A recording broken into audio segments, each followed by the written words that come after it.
Olá. Hoje o nosso papo é sobre um tema que, olha, mexe com o bolso de muita gente, né? A relação entre a taxa Selic e aquele crédito consignado, sabe? Especialmente para aposentados, pensionistas do INSS. A gente tem aqui dois artigos bem legais para nossa análise. Um do G1 com o 31 Bank e outro mais focado em mercado, do 2Tech. Parecem ter visões um pouquinho diferentes. Exatamente. Um artigo meio que diz, olha, Selic não influencia direto. Já o outro, bom, ele detalha mais os impactos, né? Se a Selic está alta, como isso bate no mercado de crédito, incluindo o consignado. Pois é. Então, a ideia aqui é tentar entender essa dinâmica. Será que o consignado do INSS está mesmo tipo blindado dessa alta de juros? Ou a história é mais complexa? Boa. Então vamos lá. Para começar do começo, só para todo mundo ficar na mesma página, o que é essa tal de Selic, afinal? Bom, a Selic é a nossa taxa básica de juros da economia, né? Quem define é o Copom, o Comitê de Política Monetária lá do Banco Central. Isso acontece a cada 45 dias.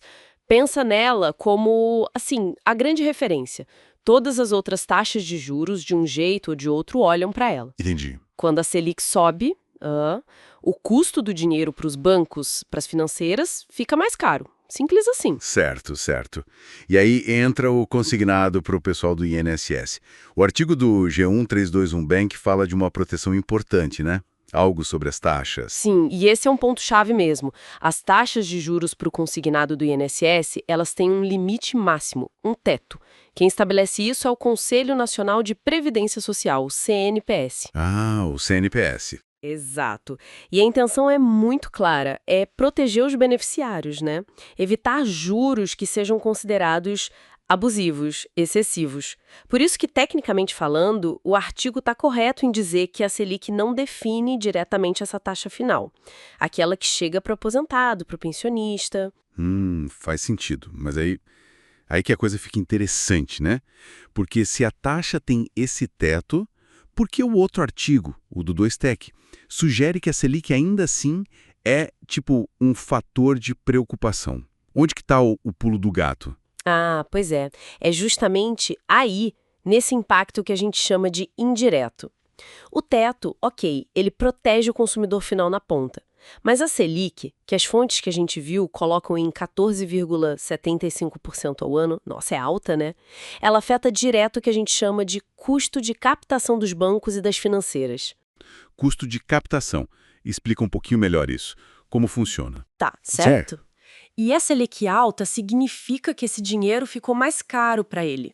Como ele não pode simplesmente repassar todo esse custo para o consignado, por causa do teto do CNCGPS, A margem de lucro diminui. exatamente, a margem fica espremida.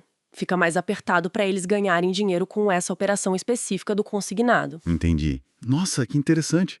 Então o teto funciona como um escudo para o aposentado, mas a Selic alta está lá, apertando quem oferece o crédito. E como isso volta para o consumidor assim na prática do dia a dia? Então, aí que entram as nuances que o artigo do Zerotech levanta. Com as margens menores, o que pode acontecer? As instituições podem, por exemplo, ficar mais rigorosas para liberar novos empréstimos. Ah, Podem também reduzir as comissões que pagam para os correspondentes bancários, os Corbans, sabe? Aqueles que oferecem o crédito lá na ponta, na lojinha. sim. Ou, em alguns casos, podem até bloquear temporariamente novas contratações. Ou seja, O acesso fica mais difícil. isso, o acesso ao crédito pode ficar mais complicado, mesmo que a taxa em si esteja limitada pelo teto. A porta pode ficar mais estreita, entende? Faz todo sentido. Menos gente conseguindo pegar o empréstimo, né? Mesmo que a taxa pareça boa por causa do teto. E o cenário para a Selic? Pelo que as fontes indicam, não ajuda muito, né? Não mesmo. As projeções que os artigos citam, elas indicam que essa Selic aí, nos 14,75%, pode ficar por um bom tempo. O Morgan Stanley, por exemplo, vê isso até o fim do primeiro trimestre de 2026. O Boletim Focus também prevê 14,75% para 2025, só começando a cair em 2026. Nossa, bastante tempo. E a meta de inflação, aquela de 3%, só seria atingida lá para 2027, segundo essas projeções. E ainda tem a questão política no meio disso tudo. Sim, o material menciona isso também. Tem as incertezas fiscais, né? Discussões sobre IOF, que é um imposto que pode encarecer o crédito, e tem aquela pressão do governo por juros mais baixos, mas, por outro lado, o Banco Central sinalizando cautela, querendo manter a credibilidade no controle da inflação. É o famoso juros altos por mais tempo, higher for longer. Inclusive, as fontes até mencionam rumores, né, de um possível pequeno aumento de 0,25 ponto percentual agora, na próxima reunião do Copom, em junho de 2025. Isso intensificaria ainda mais o aperto. Caramba. Com esse cenário todo, de aperto que parece que vai durar, imagino que quem trabalha oferecendo esse crédito precise se mexer, né? Se adaptar. Exatamente. Diante dessa pressão toda nas margens, o artigo do Tuitec aponta alguns caminhos, algumas estratégias. Fintechs, por exemplo, focando muito em tecnologia para cortar custos, ser mais eficiente. Certo. As promotoras, os correspondentes, talvez tendo que revisar metas, comissões, focar mais no relacionamento com o cliente, até em educação financeira, para evitar o superendividamento e também diversificar, né? Oferecer outros produtos, não ficar só dependente do consignado do INSS. Entendi. Então, resumindo a ópera aqui, a taxa do consignado do INSS tem sim um teto, que a Selic não fura diretamente, é uma proteção.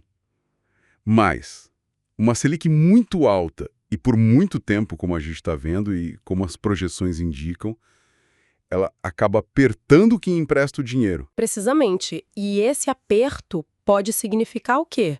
Crédito mais difícil de conseguir, talvez condições menos favoráveis nos bastidores, afetando a disponibilidade geral no mercado. É uma camada de complexidade que vai além daquela taxa que aparece grande lá no contrato, sabe? Com certeza. E deixa a gente pensando, né, num cenário assim de Selic persistentemente alta. O teto de juros protege o bolso na taxa final, ok. Mas será que ele garante mesmo o acesso ao crédito? Se quem oferece esse crédito está ali, com a corda no pescoço por causa do custo do dinheiro? Exato. É uma dinâmica interessante, né? Sobre como uma política que busca proteger acaba interagindo com a realidade dura do mercado financeiro. Fica aí a reflexão.